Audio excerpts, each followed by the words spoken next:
This is my first meeting today, so please be gentle with me. There are some biscuits in the corner for those of you physically present, oh, okay, they've been moved around the table. Just to reassure all taxpayers that I have personally bought those. Before we can proceed, can I just check everyone in the room and online can hear me? Okay, yeah, perfect. The agenda pack and papers are available via ModGov or directly from the council website. And the link has already been circulated to members. When I invite someone to speak, please could you state clearly who you are for the benefit of anyone listening to the meeting, and so we can identify who is speaking. Can I ask any members of the public that wish to speak to notify us ASAP? I don't think there's anyone has already, but you're very welcome to. The meeting is being audio recorded by the council, just so that everyone is aware. And finally, as agendas are now reviewed electronically, could I kindly request members and officers to refer to page numbers in the published agenda pack to assist all members in finding the appropriate information? I think there's been a couple of publishing issues which we'll come on to later in the meeting. If any member is unable to meet to come to the meeting, please can you arrange a substitute for the meeting? Today we do have a couple of apologies. So Councillor Fabahi has given his apologies. Councillor Wakefield is substitute for Habib. I'm not aware that Councillor Collins has sent apologies, but he isn't in attendance at the moment unless he's online. No? Okay. Is any other apologies that anyone's aware of? Mandy? I think Councillor Mike Caswell's got a hand up for you, Chair. Hi, Mike. Would you like to speak? Yes, just to let you know, I'm stuck at home at the moment. I've had a bit of a vehicle breakdown, so I'm here online and will be listening intently and taking part where I can. Very good. I'll try my best to keep an eye out for hand, but if you are online and would like to speak, if you just raise your virtual hand, I will bring you in as quickly as I can. So, Mandy? May I raise a quick point of order, and I just did mention it to the 151 officer. Item number 5, the paper we have not had. I think they've put in the wrong paper. So can I confirm that item 5 will actually come perhaps to the next meeting? I believe it's actually the wrong title on the agenda pack. It should say Somerset Council Audit Plan, not Somerset West and Taunton. But we can clarify that for you. Yeah, just to confirm, the actual paper is correct. It's just the title on the agenda that's listed as incorrectly, but it is the plan for Somerset County Council of the 31st of March last year. That's the paper that's attached. I respond. Most of that paper is covered in another paper, so nearly all of the information is sort of duplicated in a following paper. So my notes actually are put onto the next paper, but were raised in paper 5. Yeah, just to clarify the reason for that. So we produce regular update reports for this committee, and we're also required to provide an annual opinion report that concludes our findings for the year. Because we're providing that opinion report together with our latest progress update report, the opinion report highlights what we've worked on the year. So there is some duplication in information, but they do have a slight different meaning, which is what I will explain when I present those papers shortly. Hopefully just to clarify that for everyone. Thank you. It's quite confusing if you're actually reading as a member of the public. Thank you. Okay, so we'll come on to the issues with item 5 when we get to item 5, if that's okay. So moving on to item 2, which is our declarations of interest. All members' declarations are published on the council website. If anyone's got any specific declarations to make for this meeting, please can you raise them now? No, not seeing anything. Thank you. So moving on to item 3, which is to approve the minutes of the previous meeting, which is the 27th of April. So firstly, for accuracy, Liz, I believe you wanted to raise a point. Yeah, thank you, Chair. On page 15, there is some information about the Octagon and Brewhouse theatres. Portfolio holders should read lead member for resources and performance. And when it says ownership, because of their ownership, that should be ownership and management, please. Thank you very much. The officers got that? Yep, perfect. Thank you, Liz. Any other matters of accuracy arising from those minutes? If not, can I have a proposer to formally adopt them? So Simon? Yeah, seconder, Andy? All in favour? Thank you. Adopted. Okay, so moving on to public question time. I'm not aware that any members of the public have registered to speak. Can officers confirm? Yeah, no. So there are no members of the public who have asked to speak. Moving on to item 5. So apologies that the wrong title has been included in the report. Is this yours, Alistair? Do you want to present the report? Thank you, Chairman. Yeah, so this is our outturn report for the 22-23 internal audit plan for Somerset County Council. So this is for members to note, and it's for us to highlight any significant findings that we've identified through our work since your last update, which was back in April. So firstly, if members want to turn to agenda page 26.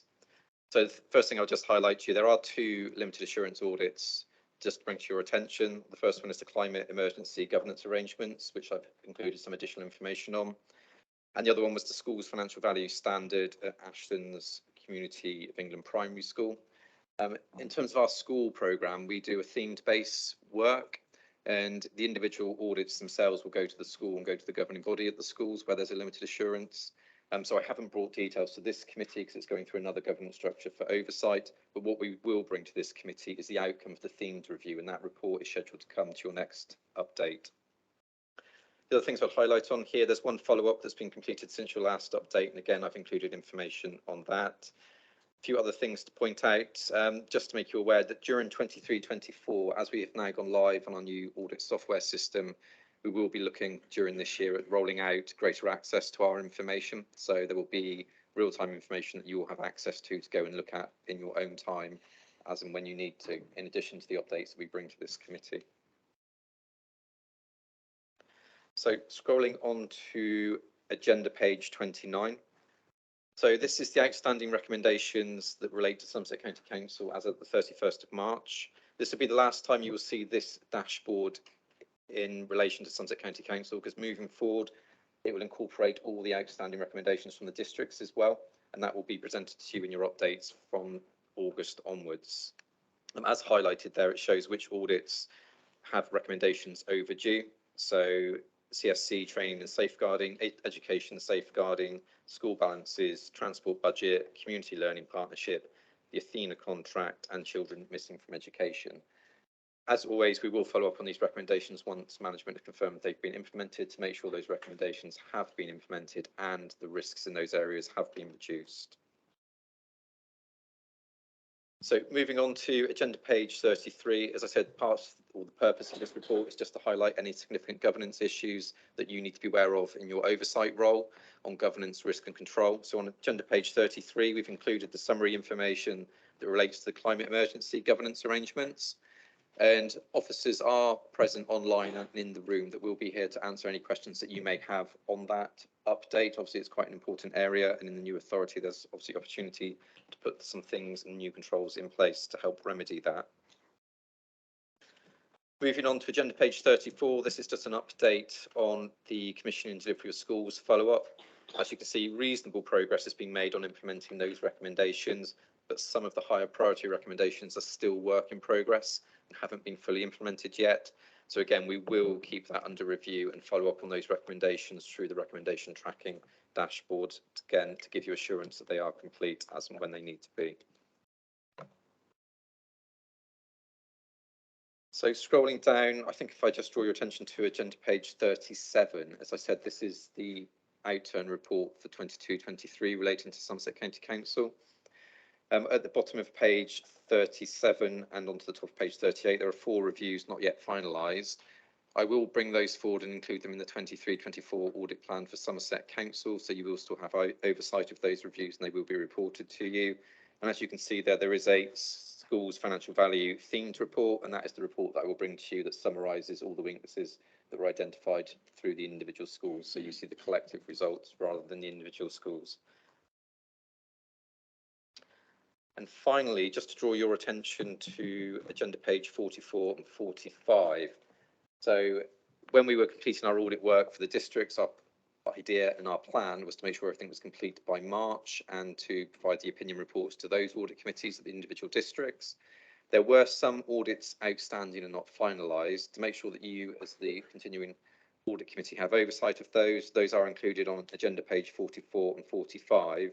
The one I would draw your attention to is on agenda page 45 that relates to service charges at Sedgemoor, or the former council known as Sedgemoor District Council. I haven't included the details of that limited assurance. Those findings are being taken forward with Holmes and Sedgemoor, as they are responsible for putting a number of those actions together. But again, as the audit committee and still having accountability for that area, you are more than welcome to see that report if you so wish, and I'm happy to circulate it if necessary. But as I say, in terms of oversight, it is going to Holmes and Sedgemoor's audit committee, as they need to rectify those recommendations.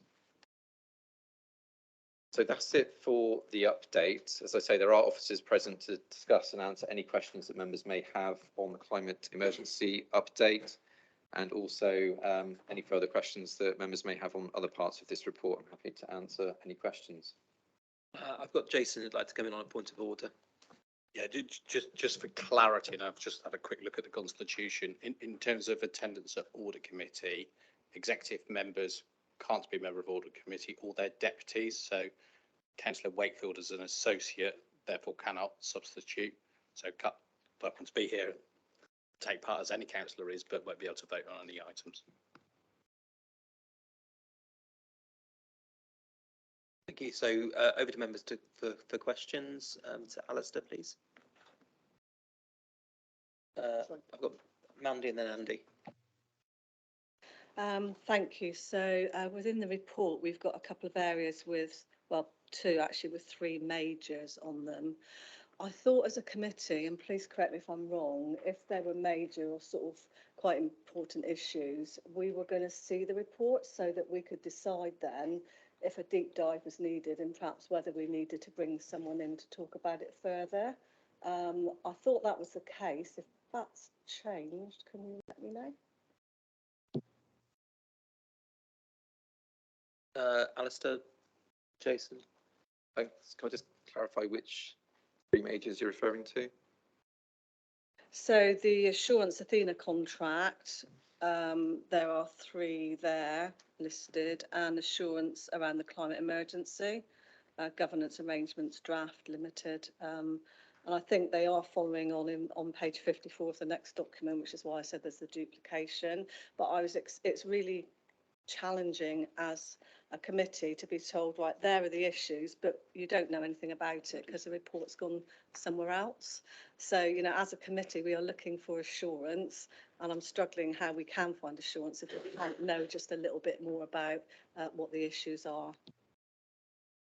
Okay, certainly. With the Athena contract, because the contract ended at the 31st of March, those risks did cease. The officers are present to answer any questions on the climate emergency at the moment, but I think moving forward, would it be beneficial for the committee to have the full audit reports circulated for limited or no assurance audits in advance of the meeting? Yeah. Obviously, the public report does contain a summary. When the dashboards that I mentioned at the beginning of my presentation go live, you will have access to all full audit reports for every audit that you can dive into, but certainly happy to circulate I think it's helpful for members of the committee and members of the public, where appropriate, to have that access to that information, simply from the point of view that we, as Mandy says, we've got no context in terms of how you've reached those decisions. So I think it would be helpful if we did circulate those prior to the meeting, wherever possible. If there are areas that may be confidential or sensitive in any way, then obviously they can go directly to members, but as a rule of thumb, I think that's definitely the right approach. You happy with that, Mandy? Thank you very much. It's a struggle, as Councillor Cow was just saying, really. You can only note the report. You can't do any more if you're not getting a bit more background detail. And we do want to know, you know, the whole point of these audits is that you know, they want to get a deep dive. It might be something they want some extra information on. So it'd be nice for us to have some insight as a committee into it. Jason?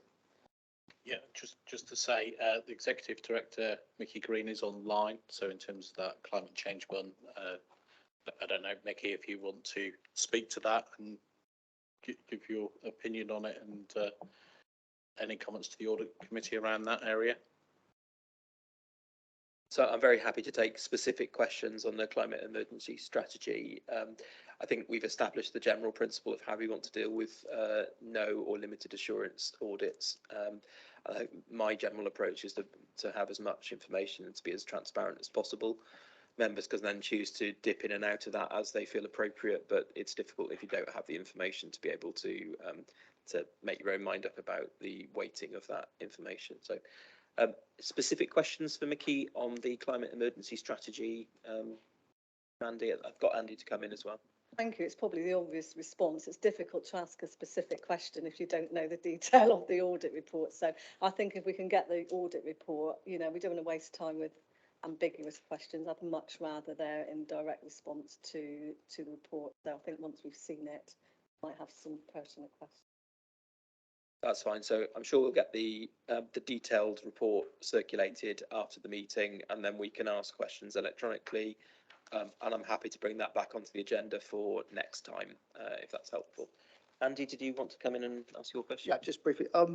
At the bottom of page 33, it says management has agreed to implement 10 actions by the 1st of June 24. Obviously, those actions are to cover over the issues and the key findings that have been brought up in the report, but I won't go through all those points there. But Mickey, could you give us an update on what those 10 actions are, if you've got them, and what's the time frame? Because obviously we've got 2024 is a year away. Hopefully some of them, such as the staffing structure, posting day, we'll be doing that shortly.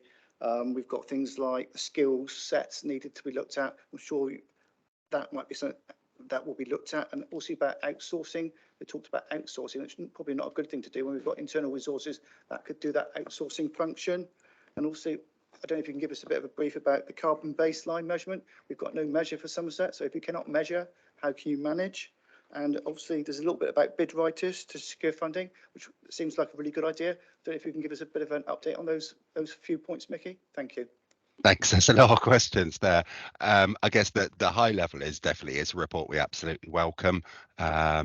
In terms of there is obviously always going to be work underway as we bring together the ex-district and ex-county strategies, and also reflect the fact that we've got an ecological emergency, and just bring tightness and rigor and kind of reflect both our financial challenges and the priorities of the administration and kind of the delivery model going forward. It's probably better given those detailed answers that maybe I do respond kind of in writing, though John Doyle is also around if he wants to make any points of detail. I'd say just to flag also, we were proposing to bring a paper through climate and place scrutiny in July, which kind of took the audit report, but not just the audit report, placed it in a context of, and this is the work we're doing more widely to kind of transform how we're approaching climate and ecological emergency. Happy with that, Andy? Yeah. I'll look forward to attending the July meeting. Thank you. John. Thank you. John Doyle, Strategic Manager at Climate and Place Director. Just to come back to Councillor Sully on a couple of those specific points there that you raised. Firstly, about the baselining. We know it's a really, really important piece of work that we need to do. It has been completed now. So we do have a combined baseline from the ex-county and the 4 ex-district. So that's gone through a rigorous period of due diligence, and we're happy with that baseline now. The next steps are, of course, very important in terms of setting those carbon budgets, etc. And we're conscious that there is a large piece of work that we need to do with Jason and colleagues to roll that across. In terms of the bid writing, again, just bear in mind that this report was done on ex-Somerset County Council prior to the 31st of March 2023. As part of the wider team now, we have got a number of resources from ex-district colleagues who are coming into to the climate team, if you like. Obviously, you know, the makeup and structure of that is yet to be developed and will be rolled up as part of the tier 4 and 5 restructure and so on. However, we do have a bid writer who was ex Somerset Western Taunton colleague who is now as part of that wider team. So that is a major step forward. But I can come back on any of those other specifics if you like, Councillor Sully. Happy, Andy? Yeah, I'm very happy. Thank you. Thank you for the update. That's great. Okay, any other specific questions on the climate and emergency climate strategy? Sorry. No. If not, do we have any other questions about the rest of the internal audit plan? No. Are members happy to note the position? Yeah. Perfect. So we'll move on. Thank you, Alistair.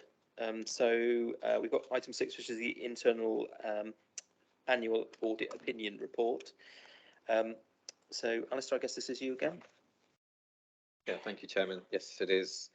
Yep, so the second report is the annual opinion report for 22-23, and as Councillor Chilcott's quite rightly pointed out, it is very similar to the progress update report. Partly the reason for that is there's certain things that have to go into an opinion report, so we have to provide details of the audits that were looked at during the year, so hence the progress action plan does look very similar and shows the same.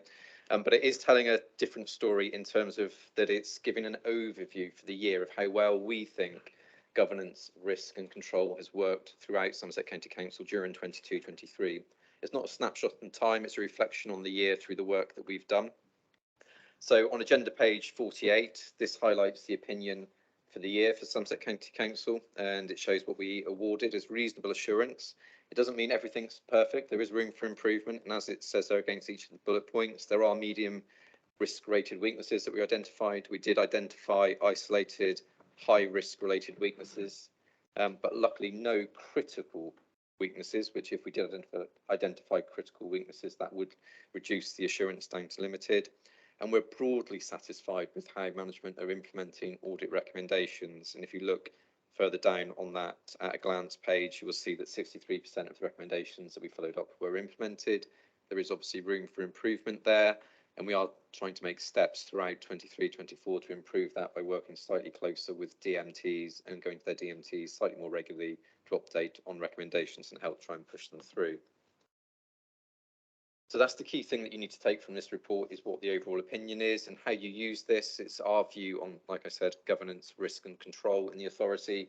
And you need to consider that when you're looking at the AGS to make sure that it's consistent with the things that you're seeing in the AGS for Somerset County Council.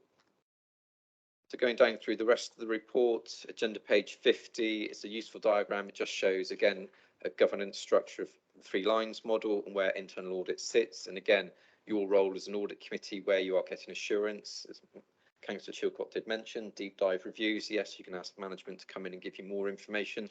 That's one source of assurance. There might be second line controls in place as well that's giving you assurance. And of course, where internal audit sits is we are free from management in terms of we can give hopefully an objective view on what we're seeing.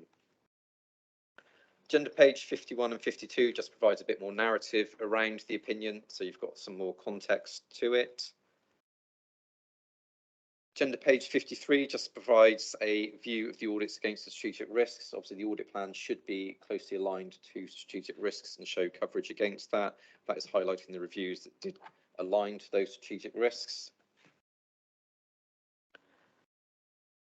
And the various pages following that are just summarising the work that was done during the year to give you a bit more contextual information. And again, agenda page 56 just highlights the management action position for Somerset County Council only. The other bits of information that I have to include in this report is on agenda page 57. So I do have to give an overview of where we are to make sure that we're complying with the audit standards. The first part there on performance targets, every time we complete an audit, we do send out a feedback questionnaire to ask for feedback on how well we performed the audit. Those the overall scores there, 98.7% were overall satisfied with the work we did, but obviously there is a little bit of scope for improvement there, which we'll look to make sure we try and do during 23-24. And the other thing to confirm to this committee is that we were in conformance with the public sector auditing standards. And then finally, agenda page 58 down through to agenda page 66. There's a summary of all the individual audit engagements that happened during 22-23 that form our audit opinion. So you've got oversight of that. And as I said, that does obviously duplicate what was in the previous update report, but we have to include that so you've got information on what we did and did not look at and what went into forming our opinion. So it's a report for members to note, and the key thing I would draw out is reasonable assurance is okay. Obviously there's room for improvement, but overall it's satisfactory. So happy to take any questions. One from me, if you'll indulge me to start with, Alistair. So we've got 9 priority 1 recommendations, sorry, 7 priority 1 recommendations, 5 of which have been implemented. I'm assuming the other 2 have just not been implemented yet, rather than rejected in entirety. Is that correct? Yes, that is correct in relation to the priority 1 recommendations. There were still 2 that were a work in progress.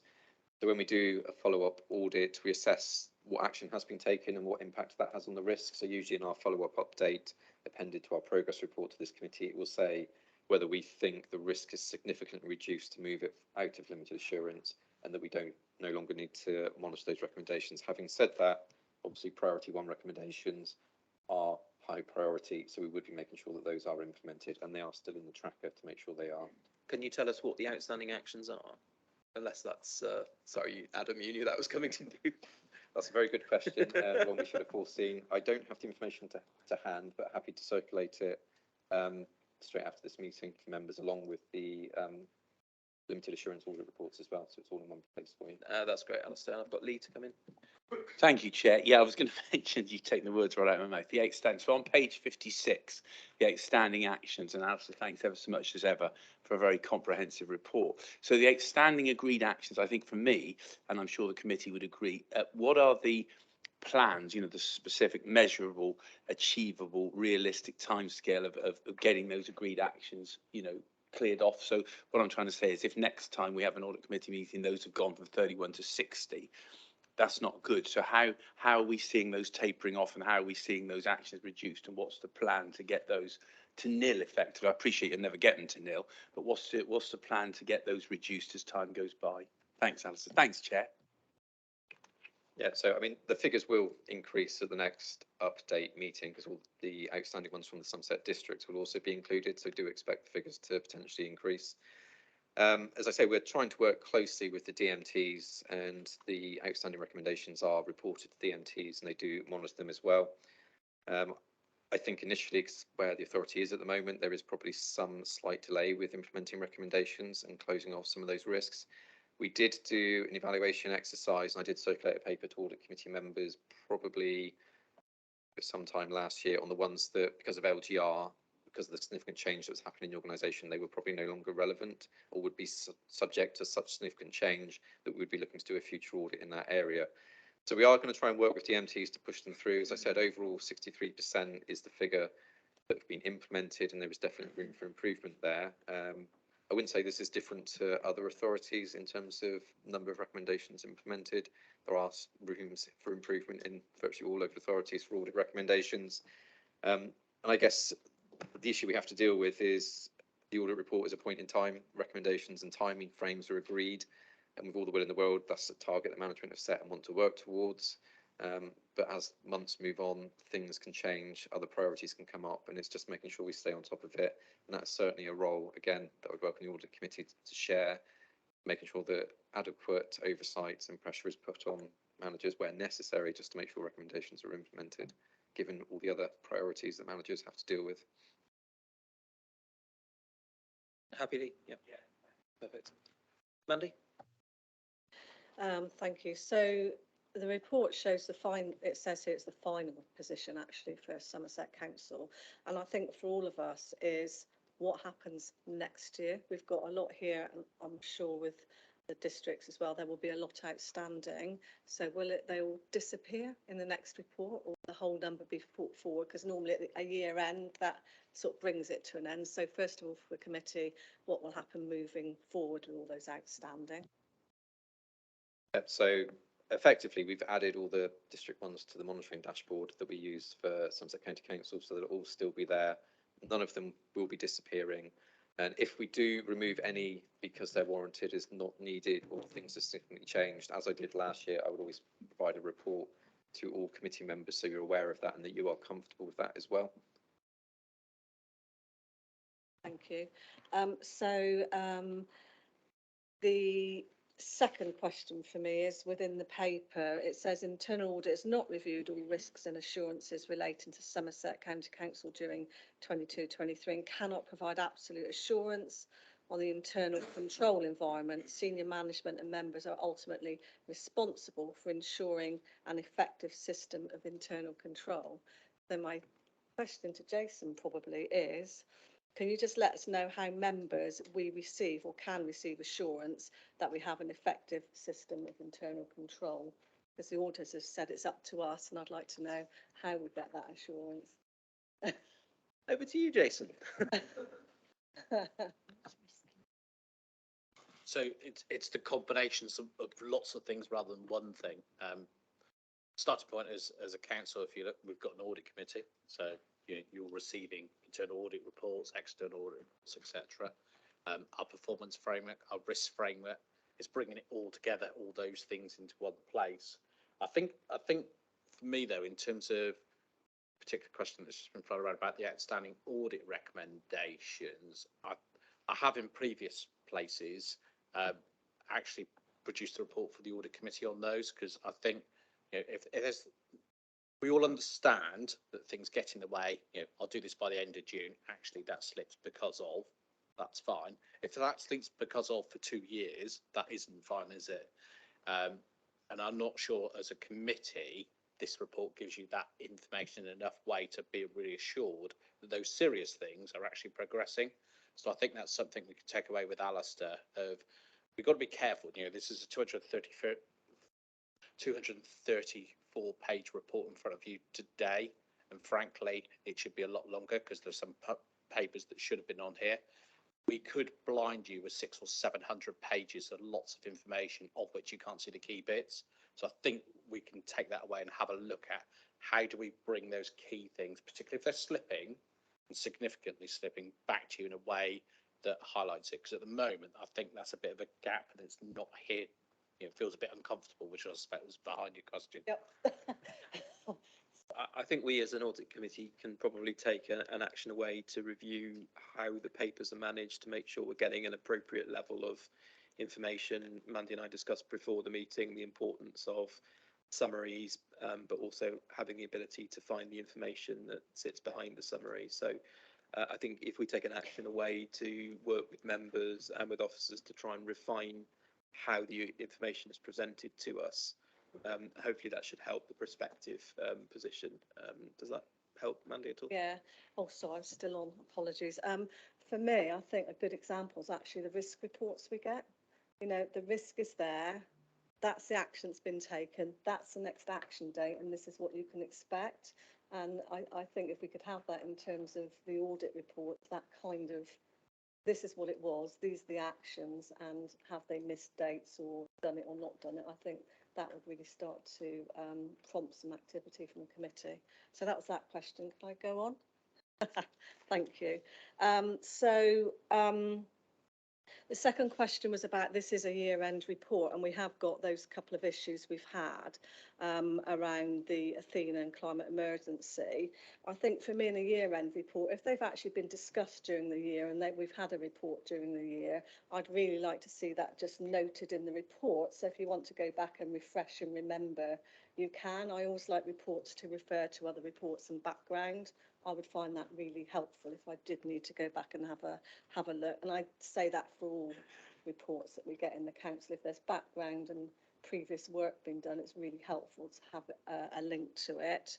The next thing was follow up on children's school balances deferred and advised by finance that the actions are not yet implemented due to staff turnover. So this is school balances. For me, they are a potential area of difficulty in terms of finance for the council. I'm just wondering how long you can defer if they're a major area of risk. And the second one I was concerned about was assurance for adults. Financial assessments deferred due to forthcoming reform. Deferral agreed with the Director, Adult Services. So my question is, when will that be looked at? I'm just really always concerned that when it comes to financial assessments, it's something that really can impact families in need around the county. So I'd be really keen that that sort of still goes ahead, and I'd just like to know when that's like to happen. I think it's an important area, and we welcome some feedback on it. That's my two. I think I share your concerns around the school finances as well. Andy, as a former school governor, I know how tight the financial situation is for most schools, and across the county there are going to be huge pressures on their wage budget, on fuel, on raw materials. So I think that's a key area of risk which clearly sits with us. It may be, I was talking to Jason about this before the meeting, that we actually make a recommendation for scrutiny to look at school balances as a specific area of concern, because I'm not clear at this moment in time that we've got an adequate oversight on what's going on in that area. And I think if the committee is content, I would quite like to make a recommendation to the chair of Children's Scrutiny that would pick up that, Jason. Yeah, chair of Children's Scrutiny, specifically to look at school balances and to report on the sustainability of the current financial position for schools. Is that Thank you, some Chair, way you to beat me answering to your it. questions? No, I think it is an emerging issue and one that's really important right across the county. So I would happily second that if you're making a motion. Just as a gentle aside, I had a visit from my parents at the weekend, and they brought the local newspaper from South Wales, where I'm from, and on the front page of the local paper was the report of an audit committee meeting, which I read with interest, which looked at this exact issue. And if any members are of the work that we do here, it will find its way into the local press, and it will be a significant concern for residents. So that is one of the really clear missions for me as the Audit Committee Chair, to try and improve the transparency of the information and to try and give residents more assurance that we are aware and trying to manage the risks as best we can in the difficult funding position. So I'll move on to the answer to your question now and pass it across to Jason. Yeah, just in terms of that school balances one, that is something that is recognised in the financial strategy report that is going to the executive committee on the 10th of July and going to the corporate and resources scrutiny committee the week beforehand, the date of which escapes me at this precise moment in time. It's a particular area that's identified. I've identified 17 key areas as part of our financial strategy, so it is a key area that we need to look at. In terms of that, in terms of the financial assessments, there's actually been a change in the reporting structure of the team. So previously that was part of adults, so reported into Mel Lockers, the director. From the 1st of April, that's transferred over to Nicola into her area and come into finance, and there is an action plan to improve that, and I think it would make sense for there to be an audit on that relatively soon. There are some issues we've inherited in terms of backlogs and things like that we are addressing, and clearly with the action plan actually making progress on already. So I'm happy that there'll be an audit on that fairly soon. Do you follow up? I think coming back to when I was comparing it to the reporting we do on risk, it'd be really helpful if that was somewhere to say it's deferred, but because I think you can see there's still a plan for it, which is really positive. Thank you. Nikki?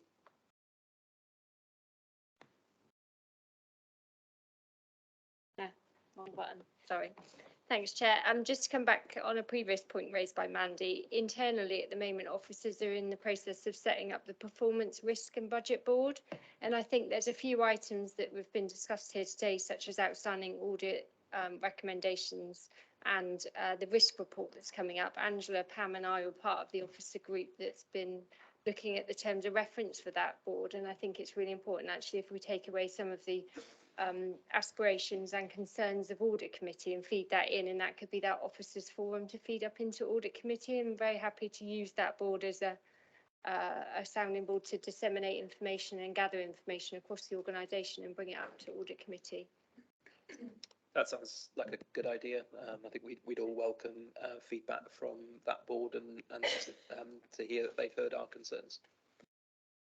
So I've got Simon that'd like to come in next, and Mike Stanton had his hand up online earlier on, but it's gone down now. Did you still want to ask a question, Mike? No, thanks, Mike. Thank you, Chair.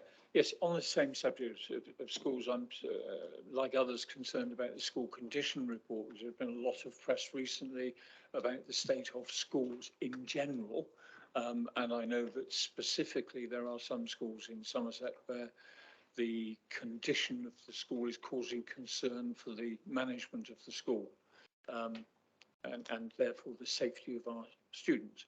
So if we're looking at schools, I wonder whether it would be reasonable to add a review of the school conditions report as well, because I'm reasonably certain that most school heads and governing bodies of schools would be very concerned about the maintenance schedule that they are currently under and where they are likely to go and where the funding for that is likely to be. So I think there might be appetite to include that, Chair. I think there's a general concern from what I can see around the table about we want a little bit more information on that front. Liz. Thank you, Chair. I just wanted to make the point that there are a number of internal boards, including the Learning Infrastructure Board, and that is exactly the work that that board is doing at the moment, is looking at the building infrastructure for education.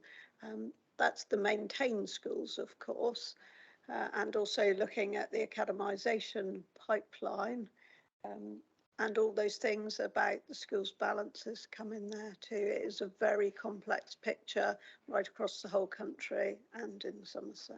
Yeah, I don't think we want to duplicate effort that's going on elsewhere in the organisation, because there's clearly a lot to occupy officers' time at the moment. So maybe it's just a case of closing the loop and giving us visibility of some of that information. Yeah, I think it's clear from Simon's question that we don't always know the overall structure of the governance arrangements which oversee some of these areas of risk, Liz. So I think it would be handy probably for all of us to get a bit of training at some point on what these separate structures look like and how they feed back into this committee as the body which is ultimately accountable for managing risk within Somerset Council. So is that helpful? Okay. Any other questions on this report? If not, I'm going to move on. No? Perfect. Are members happy to note this report? Yeah. Perfect. So thank you, Alistair. Moving on to item 7, which is the external audit plan report for Somerset Council. Over to Barry. Thank you very much, Chair. So what I'll do is I'll give a brief introduction and update on where we are with the other audits, and then I'll ask Liam to take us through the audit plans. So I was hoping to come to you this morning with some good news that the Sedgemoor 2021 audit had been signed. It hasn't. We're just working through the last few late adjustments that were put through. My colleague is giving me assurance that it should be done by tomorrow. So we are hoping that that one will be done. But there's no further work for the council to do. In relation to the outstanding 21-22 audits, so South Somerset District Council and Somerset Sedgemoor District Council 21-22, both those audits have been paused whilst we've been undertaking our NHS audit work. So those audits will recommence on Monday because the NHS work should be finished by 12 o'clock tomorrow. That has given the teams and the finance teams time to respond to the queries that were outstanding. So again, we will be talking to officers to pick up that work, and I am hopeful that we can conclude those audits as a matter of priority. That summarises where we are in relation to the, we believe, 2021 and 21-22 audits. We have got the plans in front of you for the 22-23 audits. So as auditors, we like living in the past. We're slowly getting back to the future. You've got 3 plans in front of you today. So I apologize, the headings on the agenda sheet seem a bit confusing. It seems to indicate you've got 2. You have got 3. So you've got the Somerset County plan, you've got the Somerset Western Taunton plan, and you've got the Somerset Pension Fund plan, which are similar in large parts, but there are some unique elements within it as well. Again, we're going to have an update on where we are in relation to the production of those accounts. So we'll get it up front and in front of everybody now. So the government does still have a deadline, I think, the 30th of September of the audited accounts being completed. That deadline will not be achieved for the majority. We are prioritising the pension fund audit to make sure that that audit gets completed first, because that one has to be done to enable the others to be signed. And then all the other audits we've agreed with Jason and the finance team, the structure of when we'll be doing that. You'll note that there is a paragraph in all of the audit reports, in all of the audit plans, talking about the audit reporting delays that we have. We are in an unacceptable position, and the profession is in an unacceptable position. I would just try and reinforce to members that actually, as a firm, we are doing probably better than all other firms, so we are getting there, but there is significant changes that need to occur to make sure that we can get back on track. And we know that's something that the government is now looking at, what they can do to get us back on track. But until then, we are continuing to plough through and make sure we are where we are. And to be fair, Somerset Council and the former district councils are not in a bad position compared to the position nationally. Chair, I'll hand over to Liam to run us through each of the plans. He'll do it in some level of detail, but again, by the time you get to the third one, you'll probably be aware of what the issues are. That's right. Just before we do, Barry, I think I'm right in saying, is it the head of the National Audit Office that said recently that we need to start pragmatically working through the backlog of audits across the sector and start to be prepared to sign some of these audits off? Have I understood that correctly? Or yes, there's a range of options that have been proposed, some of which include, well, do we really need it? We've got some audit opinions that are open from 2016, 17, 17, 18. And the question is, well, actually, what's the validity of doing all the interim audits? It's the latest one that's important. The challenge is, if you don't do those interim audits, there are impacts on the general fund, and there are impacts on the opening balances. And again, if you just give a qualified opinion on something, that qualified opinion stays on the accounts for 3 years. So again, there's always issues there. There's questions about what can we do around the real tricky elements, which is, as we know locally, PPE and the valuation of PPE. Can we set aside some of that? And there was a statutory override, as we know, for the infrastructure assets. So there's lots of things that are being talked about. I have my own personal views on some of those, but at the moment, as the audit profession, we can only respond to the burden in front of us and the challenges that we have. You know, the regulators are very robust to make sure that we do robust quality work, and that's why we do so much work in some of those areas that perhaps we've not done in the past to respond to those areas. But yeah, there may be some radical solutions that are needed, because the idea of you just need to appoint more auditors to do the work, it's not that easy, because as we all know, statement of accounts in local authorities are quite complex to try and get your heads around, and we can't just get people off the streets. It's taken years to hone Liam into the perfect audit machine that he is. And what a fine introduction that is, Liam. Yes, thank you, Chair, and yeah, thank you, Barry. Off the streets, brilliant.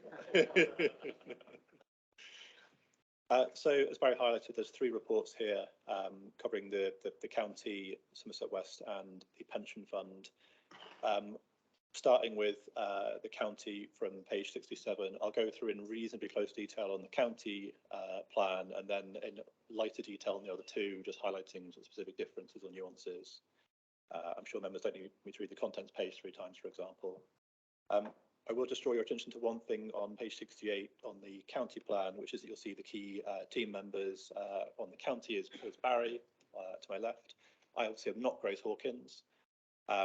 Because there's 5 Somerset bodies that we were responsible for in the predecessors, plus obviously the fund, rather than 8 of us turning up every time and presenting with different plans, we're going to have something of a rotation of directors and managers kind of coming down to different committees so that we don't take up this entire bank of desks. Barry's already mentioned the key matters slides on page 69 and 70, talking first about the national context in terms of local government, the challenges over the last sort of 12, 18 months around inflation and that kind of thing, as well as the funding picture for local government, and also talk about the national context of recent value for money work, and we'll come to the specifics of that as it relates to Somerset County shortly. We talked about the audit reporting delays. Obviously, what we should mention with the reporting, as I said, about 5 bodies. Obviously, there is a 6th body in Somerset, which is Mendit, where we weren't the auditors on. I don't have sight of where that audit currently is, or indeed what year it's on. We've mentioned some responses in terms of the challenges there on page 70. And then from page 71, we go into introduction headlines, just setting out the purpose of the plan, what the various responsibilities are, what the scope is. And then on page 72, talking about the highlights around how we're going to approach the audit. So we have our 3 columns there, firstly around significant risks, which at the county is around revenue transactions, specifically on the fees and charges balances, on management override controls, which is our presumed risk that is included everywhere, every year, valuation of land and buildings assets, and valuation of the pension fund net liability. We also highlighted 2 risks of significant weakness for value for money.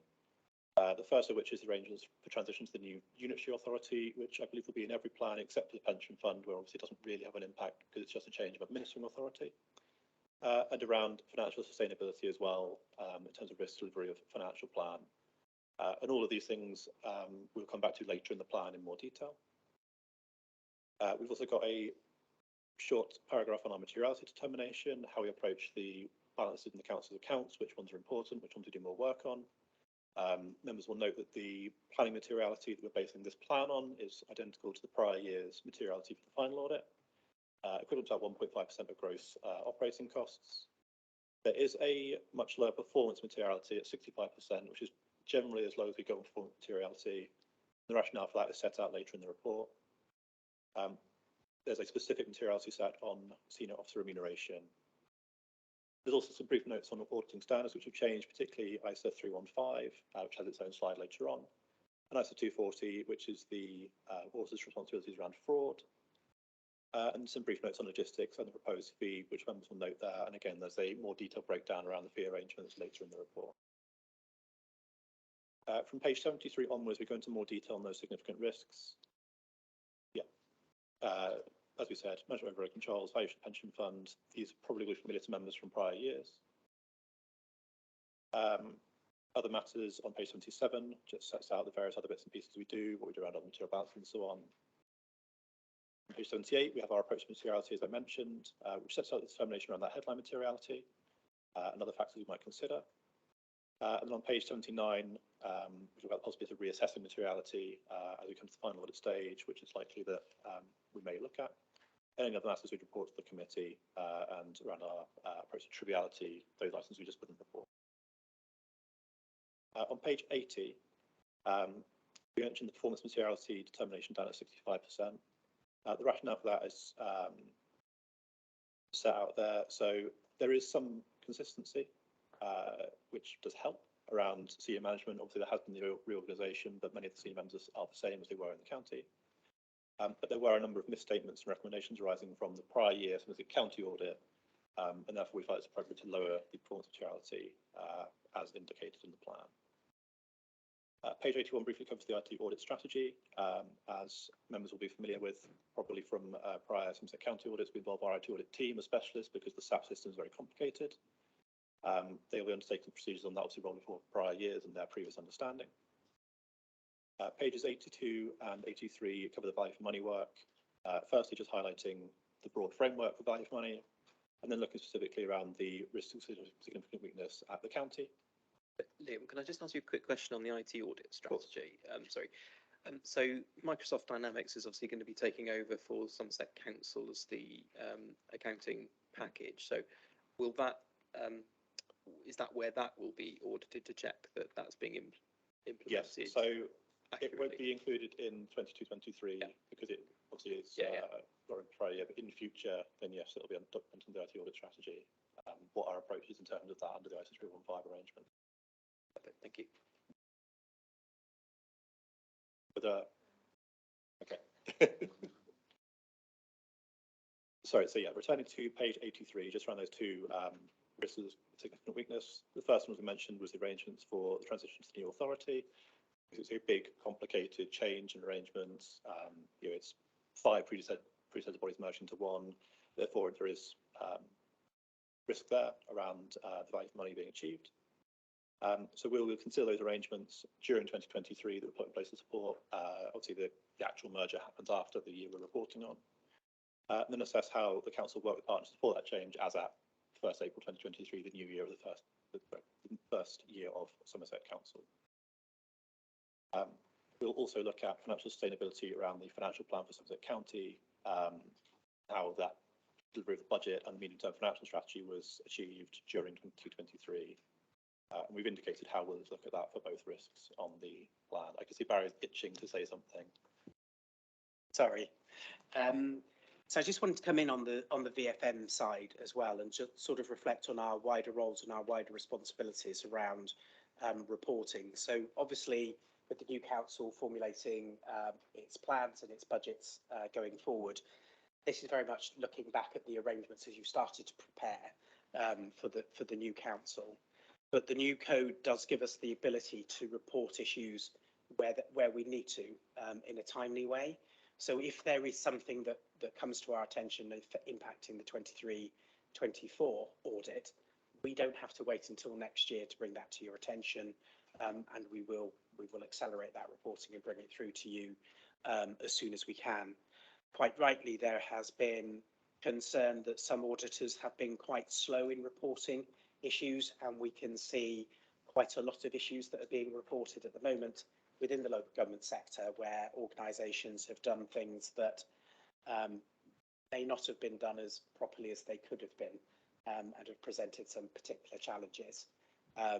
So we know that Woking's in the news at the moment. We've just taken on that audit from the 1st of April, and we're lucky. Lucky you. Yes, some people are born lucky. So again, we're already thinking about our formal reporting powers, even though the audits of prior years haven't yet been signed off by the predecessor auditor. So it's just to give you that assurance that we will try to make sure, should there be any issues or concerns that emerge, that we would bring that to your attention at a much earlier stage. So, for example, I mentioned Dynamics as a specific concern, because obviously that underpins the quality of all of the financial information that the authority can produce.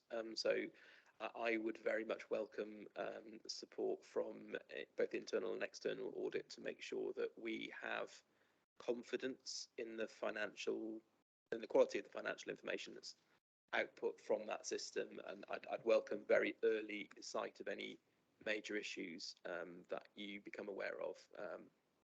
And absolutely, Chair. So we can discuss with our IT audit team the time to come in to do that review, because again, we don't have to wait until next year to undertake that piece of IT work. We can do that sooner rather than later. Yeah, I'm conscious, obviously, the team are busily trying to implement that system at the moment, and we don't want to get in the way of them implementing an already complex programme. But I think we just will at some point want to get some clarity on, does the thing work? Nikki, did you want to come in? That's quite a statement, Chair. Does the thing work? Of course it works. I would say that SWAP are already engaged. They've been part of the project team going along, so they know some of the issues we've faced, which have been largely to do with interface files going from our feeder systems in and out, which some of those needed to be, in some instances, be completely rewritten. So they have been engaged in that, but I think Alistair's team have got it on the audit plan to have a look at all aspects of Microsoft Dynamics. I've just at the moment, because of the backlog we had with paying suppliers, I did ask them to hold fire just because I needed the team to concentrate on trying to get some payments out the door to suppliers and to our invoices to our customers, just to ensure that we didn't kind of delay that any further. So, but as soon as Alistair's waiting for the nod really to say that backlog's going to be cleared and then the team come in. I think at the moment, just to be completely transparent, we have got a triage team in from EY who helped us put the system in, and they are working to clear the backlog, and we hope to be in a better position in 3 to 4 weeks' time. So, but yeah, then hopefully the SWAP can start their audit work. That's fine, Nikki. I mean, from my point of view, I think it's absolutely right to concentrate on the payment of suppliers, given the financial and cash flow challenges across the whole of the country at the moment, particularly our small suppliers who are absolutely dependent on prompt payment of invoices. So I very much encourage you to prioritise that as you have done. So thank you. And yeah, just keep us briefed is I think all I'm asking. As a chair, I'm not very keen on surprises, so I'd much rather know about problems early so that we can be aware and deal with them. So thank you for the update. Sorry, Liam, we hijacked yours. It's your committee, you can hijack as much as you like. Sorry, Mandy. Can I just ask, I've lost track. I was waiting to the end of the presentation to put questions forward. Are we jumping in as we go? I'm just trying to understand. Well, I'm happy for you to ask as you go, but if you want to jump in now with something, that's absolutely fine. Didn't want to disturb the flow, that was all. Okay, I'll ask my questions. So I think what we've just identified there is audit is looking backwards. And the challenge is we actually want to look forward and find out whether that is going to affect the moving forward, and thereby is a challenge for audit, isn't it? Within the paper it says there's significant risks identified on page 76 around income from fees and charges and other service income. So for me, and I know I'll be fair and open, Jason and I had an ongoing conversation about reporting of fees and charges. So my question is, will more be included in budget monitoring moving forward in relation to fees and charges? And my second question actually was for our auditors. On page 87, you've added 20,000 for the value for money new AO requirements, which is actually about 25% of the actual scale fee. So it seems quite a big chunk. I'm just wondering if you can clarify what that's for, please. Do you want to do that bit first, Barry? Why not? Favourite subject, talking about fees. Oh, it is. So the reason it's a bit deceptive calling it new NAO requirements, because they're not new, they've been here for 3 years. But the scale fee hasn't been changed to reflect that. So they're based back in 2017 when the scale fees were set. So what we've done is we've tried to build up and show you how the audit fee has developed over the last few years. So these are the bits that have been added on. So you're right, 20,000 is the largest element of it. But that's because the new value for money work was introduced back in 2019-20, which was the first time, and it's a much more detailed piece of work. But that's been in the audit plan for the last 3 years. That element. So it's just what we want to do. What we wanted PSAA to do was just rebase the scale fee, because that would just make it so much easier, because all this work has to be done, and they approve it all on an annual basis. But they've determined that they want to keep it separately identified so that there's full transparency for authorities, so they can see how the fee has built up over the years. Thank you. I think there's a struggle with that, Jason. I'm sure at a national level you are doing all you can to get these sort of fees sorted out, because they do need a bit of looking at, really, I think, to help the auditors and ourselves.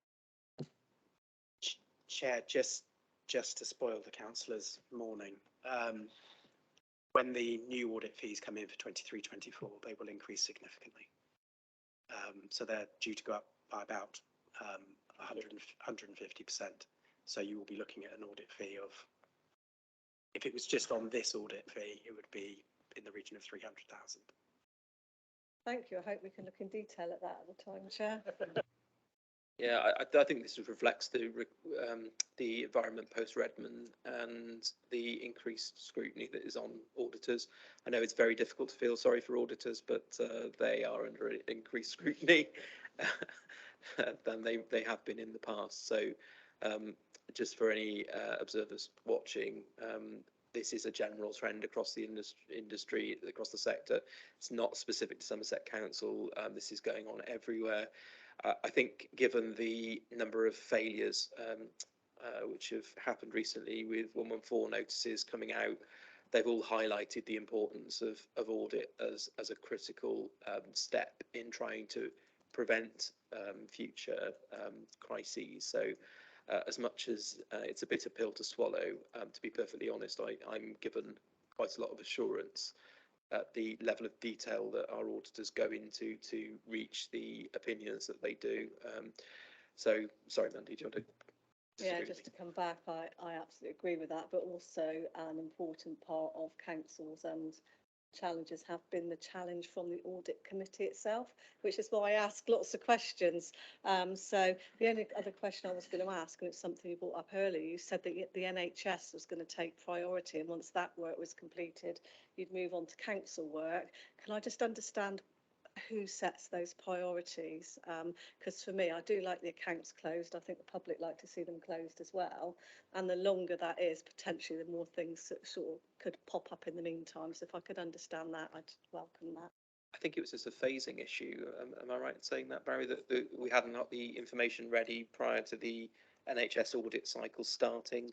Just NHS audit cycles start around about May and yeah, so if you think about the phasing of the delivery of public sector work, it used to work perfectly, because you have the NHS who produce their accounts on the 24th of April, and then the audit opinion has to be given by the end of June, where it used to be the end of May, but it's been slipped back to the end of June.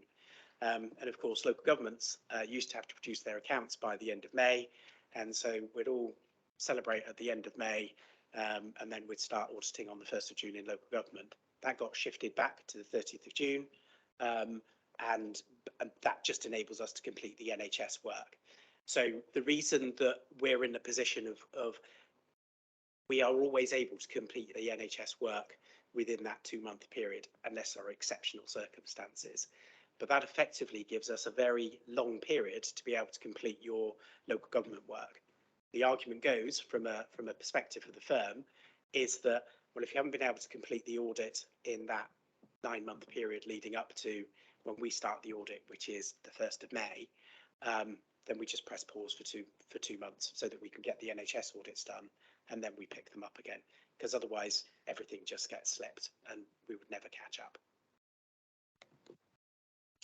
Jason? Yeah, it's a bit of a mess how it all works, and not helped by this year, for instance, the deadline for publication accounts being the 31st of May, of which only 35% of councils hit. It just didn't make sense. It may even be due to the contracts that are let nationally, so there is penalties in the NHS contracts if our audit colleagues don't do stuff by certain times. There isn't such penalties in the local government contracts, for instance. That were let nationally, by the way, by PSAA. To be, I would, and again, I don't want to sound like an apologist or become defensive, that we can only work with the information, the quality of the information that we've got. So most of the audit delays that we're experiencing is because of issues with audit evidence that are coming from the organisations themselves. So it's not just because of there isn't enough auditors, or auditors don't have enough resources or don't know what they're doing. And as we know from other authorities, the reason that the Sedgemoor 2021 audit hasn't been signed off yet is because of significant deficiencies in the information from their PPE evaluations, and it's taken this long to get to a position where we can get information that we can rely on. So we know the media like to beat up auditors and say it's all our fault, but it also comes down to, in many authorities' case, the fact that robust information isn't providing to support the figures that they've got in the accounts. And LDR won't have helped necessarily from our point of view, simply from the fact that some of the finance teams have been under-resourced during the run-up to the audits, which I know from South Somerset's experience that was a significant delay for the auditors being able to do their work. So, you know, I think we want to get this done, Mandy, but we also need to get it done right. So I'm absolutely going to make sure that we get the information ready so that the auditors can complete their work in a timely fashion, so that there's not inefficiency built into the system. But you know, the timing nationally is something that is beyond our control in terms of the way that other audits work. Does that answer your question, or have I just muddied the waters for you? I would just love if they are negotiating those fees, just to put some more guidance in. I suppose the expectation, I would hope that would sort of be the quid pro quo nationally, so there's a bit more behind it, just so we can all be working to scales. And I know the challenges with information, but I also hope that conversations are going on prior to that, so the expectation of what's needed is there. So it's teamwork between the council and the auditors, always things that can be improved there, I think. Thank you. Lee, did you want to come in? Thank you, Chair. Lee and Barry, thanks ever so much indeed for presenting this. And I'm really pleased. On page 75, my bugbear is about the valuation of land and buildings. And it's really pleasing to see you've got a good plan in place on the right-hand side there to evaluate management's processes, evaluate the competencies, etc., etc. Just wanted to check, because this is quite material to the financial accounts. I was just leaning to Liz there. What process have you got as auditors? So if, for example, on point 2, you're evaluating the competence, capabilities and objectivity of the valuation expert, you're not happy on the basis of procurement, conflict of interest, is he RICS accredited, etc., or is she RICS accredited? If you find a howler in amongst your investigations, what process have you got to report back to us quickly and say, hang on a minute, we're looking at this valuation issue and there's a big problem here, we're unearthing a can of worms? What process, rather than waiting until the next committee meeting, what process have you got to come back to us yesterday if you unearth a bit of a problem? Thank you, Chair. Thanks. And the Chair does have direct experience of this. So what we will do is, if necessary, we will of course escalate through the authority, through executive officers, and then go to the audit committee chair and vice chair to brief them that we've got particular challenges, or if there's deficiencies in the arrangements. So I would emphasise with large and complex organisations, or those with complex asset base, we also use our own independent valuation expert as well. So you have your expert, which is an in-house valuation team. I'm not a valuer, so I employ a valuer that comes along and supports and says, these are the questions and these is where you've got your assurances. There's this big myth around PPE valuations, and it seems to be made very, very complicated. And sometimes we just need to cut through to the basics of actually what is it that you're trying to value. And again, we've developed over the last 3 to 4 years some really good and targeted programs to make sure that we understand what we're testing. But you know, it's not referred to in the county plan because you don't have any investment properties in Somerset County Council. But in Somerset Council, you will of course be inheriting a number of investment properties, and in Somerset West and Taunton plan. So there is a specific risk around those investment properties and the work that we do there. And you can see some significant movements on an annual basis, and we need to make sure that we're comfortable that those valuations are appropriate. And without telling tales or anything like that, one of the issues that we had at South Somerset was around their battery storage facility. And because that is such a unique and niche area, we had to bring in valuation specialists, and there was a bit of a a challenge going both ways to make sure that we could get comfortable on the valuation. That's what caused the delay in the audit opinion being issued.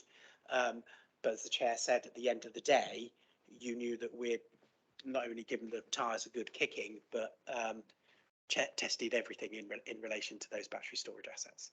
Great, thank you, Barry. Thanks ever so much, Chair, because the commercial investment strategy is a big thing that's going to come up down the rails, and we don't want to hit it. It's like a brick wall. Absolutely, Lee. Thank you. It's one of my top priorities at the moment. It's one of the clearest risks for the new authority is the management of that portfolio.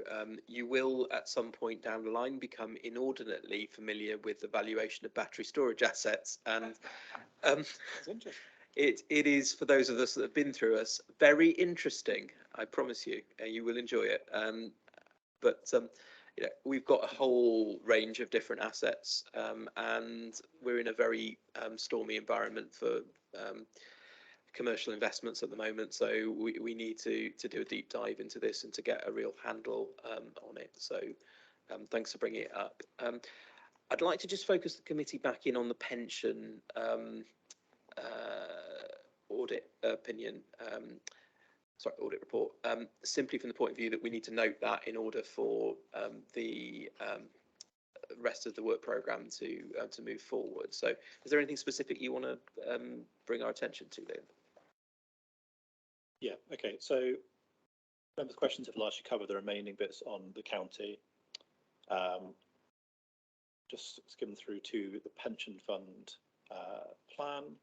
So we start from page 117 for the pension fund. Similar detail in national context. One thing which is highly relevant for the pension fund is that 22-23 is a triennial review year for English LGPS funds. So that'll be baseline the data used for those valuations as at 31st March 22 to be used for the next 3 years, both by the councils, obviously for audit purposes as well. That has a number of impacts. It has a fee impact, but it also has a number of impacts in terms of the work we do, which we are set out below. Briefly touching on significant risks, members will note these are quite different for the pension fund because the pension fund is a different entity. There's a lot of focus on the most complex investments and also around the pension liability. And Somerset is relatively unique in its pension liability that's actually on the net asset statement, whereas it's usually kind of disclosure only, which does increase the risk. Coming through to just briefly touching on IT, page 132, we use the same work for the county, but we also scope in Altair, which is the pensions member data system. 133, you'll see Macaulay Gulliford recur as the audit in charge, and as Barry highlighted, the reason that Somerset County is starting later is because the pension fund is starting earlier, and MAC is involved in both of those audits. 2 bits to highlight on fees, starting at 135 and particularly 136, and then non-audit services per 137, 138. So I mentioned that the triennial valuation has a fee impact, and that's highlighted on page 136 of £5,000. Obviously, there's specific procedures to undertake for the first year of the triennial review, and that's reflected here. What you will notice on page 138 is there's disclosure around audit-related services for IS 19 letters. These are what Barry was talking about earlier, where we have to finish this work in order to enable the work of the other audits to be signed off. We essentially issue the assurance letters to the auditors of the other audited bodies, which mostly is sending the letters to ourselves, but also to, I think, the EY at Mendip, giving them assurance that they can place some reliance on around the estimate of the pensions. In this plan, this is set out here as an audit-related other service. Subsequent to this being issued, we've had discussions with PSA and the NEO. From 22-23 onwards, so from this year onwards, this will actually be included as co-related work, so it'll be just in the audit fee. We will update committee with a different version of this showing that. That's essentially just a change in categorisation coming from PSAA and from the NEO around how this work is treated. It doesn't change anything about what work is done or how it works. It just kind of changes where it is in the fee structure. The other note on this one is obviously that the fee there is 12,600. That includes a substantial element for each of the various bodies being audited and giving assurance. From next year, obviously most of those will be in Somerset Council, so there won't be as much of that for each of those bodies. They won't exist anymore. Was there anything particular on the pensions that you would like to ask? I will ask members if they've got any questions in a moment. I've got Anton online. I was just going to ask Anton if is there anything specific that you wanted to raise on this particular report? Sorry to drop you in it. No, that's fine, Chair. Good morning, everyone. For those of you that haven't met me before, my name's Anton Sweet. I'm the lead officer for the pension fund. I produce the accounts along with my team. I don't specifically have anything to add to what Liam said. I mean, the plan for the audit is very much as prior years. So I don't really have anything to add, but I'm quite happy to take any other questions if they arise as part of the discussions. Perfect, thank you, Anton. So open to members for discussions on this item. Andy? It was mentioned obviously in the Somerset County Council report about the pension deficit being £870 million. What is the plan to sort of reduce that deficit down? Obviously, because that's a liability of the council to its past and current employees. So it must be a plan to how we're going to reduce that 870 million, because we don't want it to be increasing over the years. We want it to obviously be going down. So I don't know if it means more contributions from the council to the pension fund, or is there another strategy, Anton, to try and get that deficit down? Thank you. So firstly, I should say that the strategy for the deficit is pension fund wide, and there isn't a specific one for the county council or the council as it will become, because obviously the fund has 150 plus different employers. So we just have one plan. We don't have specific ones for each employer. And it is complicated because the valuation, the actuarial valuation that Liam referred to earlier, that is done every 3 years, absolutely has a plan to reduce the deficit. The complication is that the calculation of the value of the deficit under that piece of work is different to the one required in how we produce the accounts. So you have two very different numbers, and we are targeting one but not the other.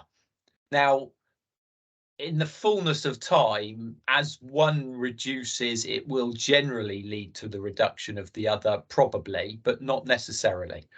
And I know that's a really unhelpful answer, but it is where we are.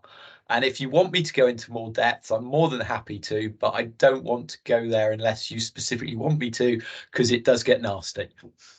We'll probably do the detail offline on that one if necessary. What you're saying, Anton, there is a plan to get it down, but obviously the mechanics and the details not that easy in that sense too.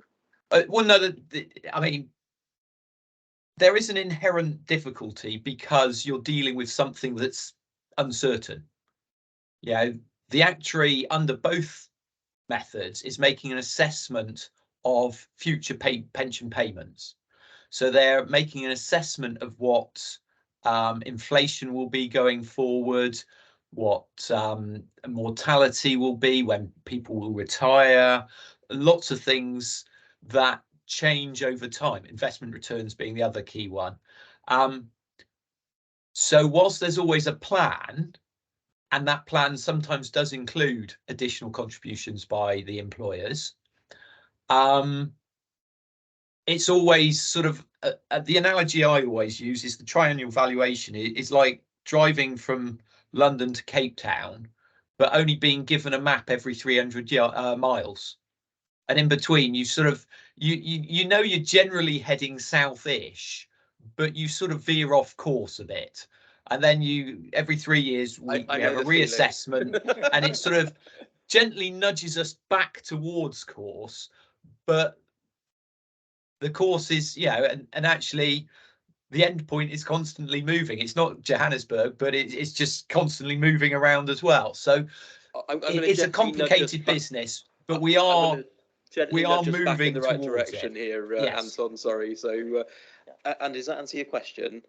So, in a roundabout way, thank you. That's fine. I'm more than happy for you to pick up with Anton anytime, and you can ask him any questions. He's a very interesting man to talk to about pensions and many other things. Barry, do you want to come in?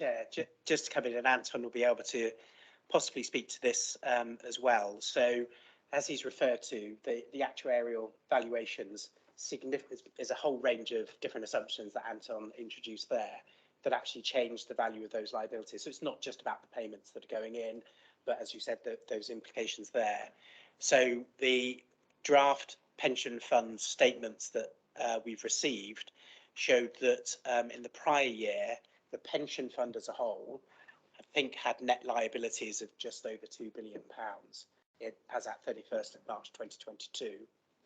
As at the end of March 2023, that's decreased to just over 250 million. So it's come down massively. Yeah. And that's as a result of those changes in the assumptions that Anton was referring to. So actually the county element of that will therefore be much smaller. And we have seen in some councils in other parts of the country that there's now a net pension fund asset, which is a nightmare because then we have to do different types of things. And so just to pick up on, so I was just going to pick up and give you some brief context on that, because that is a huge change. So the valuation as at 22 compared to the 2019 valuation, that indicated that we'd moved from 86% funded. So the pension fund's assets made up 86% of the liabilities, to 95%. So in that 3 years, we did take a step forward. The accounting one is done on a slightly different basis. The main drivers that between the 22 net liability and the 23 net liability is firstly changes in the mortality assumptions that the actuary makes. In simple terms, they've decreased the rate at which they think mortality will improve, which basically means that we're all going to die slightly younger, which isn't particularly happy news for those of us in the fund, but financially it's good news, because pensions won't be paid as long. The other thing that's massively changed is, in the accounting sense, the discount rate. So this is the assumed investment return going forward. Under the accounting standards, that should be set with reference to AA rated corporate bonds. So that's company debt rated AA by a rating agency. I don't have the figures in front of me, but that number is quite sensitive to UK base rate. So as base rate has gone from 1% a year ago to 5% now, so you would get a broadly proportional rise in the investment return assumed from AA corporate bonds. If you get more investment return going forward, you need to have less money today to meet all those pensions, because you're going to get better return. And so that's why the liability is shrunk massively, in sort of as brief a terms as I can get away with. Yeah, thanks, Anton. So just focusing members back onto the report then, do you have any final questions on the pension external audit plan? Liam? Sorry, I should have made one further point and drawn this to members' attention. The materiality determination this year for Somerset Pension Fund is quite different.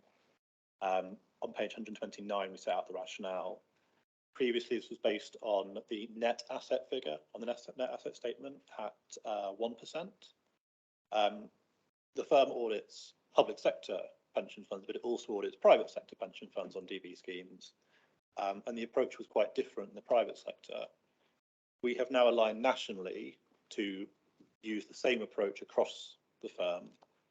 And what that means is we assess materiality now on gross assets, and it's done at 1.45% here, because we had to make some account for the various admitted bodies and the impact on them. What that means is materiality this year is about 13 million higher than it was in prior year. The trade-off for that is that there is a lower materiality now on the fund account, which is no more than 10% of gross expenditure in the prior year. So that's 12.2 million, which is about 0.4% of your gross assets. So using that reference figure from the overall headline materiality. What that means is hopefully on the net asset statement, we might do a bit less work because more balances will be kind of out of scope. Obviously, the rates of kind of performance neutrality will be higher, and therefore there'll be more things which are under those thresholds. But we might do more work on the fund account, where there's a number of balances around the kind of income and expenditure, which previously, if you'd looked at it purely on what's this compared to investments, you might have said, well, it's not really worth looking at. But now, when there's a much lower materiality of the fund account, there might be more work there. Well, it depends on the actual construction of the statements, but it is quite a significant change to draw to members' attention. Thanks, Liam. Any final questions on this? If not, are members happy to note this report and item 7, the previous report, which is the external audit report plan? Happy to note? Fine. So thank you, Barry and Liam. So moving on to item 9, which is the strategic risk review for the pension fund. Are there any? So is this you, Anton? Sorry, I wasn't actually aware there was something on the risk review of the pension fund. Risk review, it's not pension fund. Okay. It's Angela and Pam. So, Yeah, it's nothing. sorry, our chair's schedule has a slight error in it. So it's the strategic risk review report. So Angela and Pam. Thank you, Chair. For those that in the room who don't know me, I'm Pam Persley and I'm the Corporate Risk Manager for Somerset Council. On my left is Angela Farmer, who's Equality and Risk Manager and working with me at the moment. So we will take you through the strategic risks that we have identified from April. This is the position we are in at the moment. These are not static. There are gaps in the information that we're able to bring you, but we are on the case with executive and service directors to get those gaps filled in as we go through the summer. So the strategic risk report highlights 17 risks at the moment. So 7 of those are highlighted as new risks, so they are brand new to the organisation since April. 6 are continuing risks from the former Somerset County Council, and they continue because they covered generic cross-cutting areas that still apply under the term of the new council. And we have 4 that are listed as emerging risks. So at the moment, they're like a concept. They are the idea of work that we need to do. So we are working with executive and service directors to fill in the gaps on those risks. They may or they may not all finally make it into the strategic register, but at the moment they're what we are calling an emerging risk. So we are aware of them, but we do know that we need to do additional work to fill in the holes. We will be reporting further to CLT.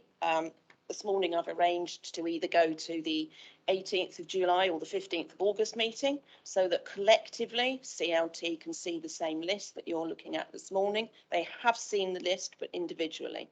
But as a collective body, that will happen next month or in August, which will tie in with our return visit to Audit Committee. September, October, I think would be the next time we would be back here. So we have met with executives and service directors. We have discussed the strategic risks. We are also starting discussions about those risks that we call service level risks or business as usual risks.